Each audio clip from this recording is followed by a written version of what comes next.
Ayan po, magandang hapon sa lahat. Ayan, ka-video call ko po yung ate ko. Nasa Los Baños, Laguna po sila. Ayan, nag-send po siya sa akin ng picture bago tinawagan ko. Kasi nga, ang kanilang bahay ay nabagsakan ng malaking puno. Ayan. So, bahay po nila yan. Wala na po. Durog na durog po gawa ng nabagsakan puno dahil sa bagyong Christine. And po, pasalamat po tayo kay Lord dahil bahay lang po ang nasira, hindi po ang buhay. Bagamat wala na po silang bahay, pero ligtas naman po silang mag-anak, mag-iina.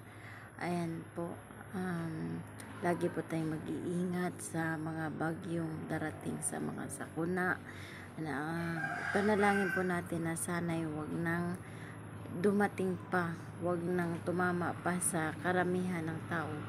Tumama man, doon na lang sa walang mapipinsala, dahil libo-libo po ang napipinsala.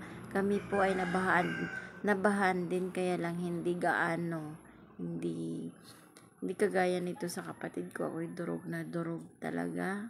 Gusto ko mang tumulong pero wala po akong maibigay dahil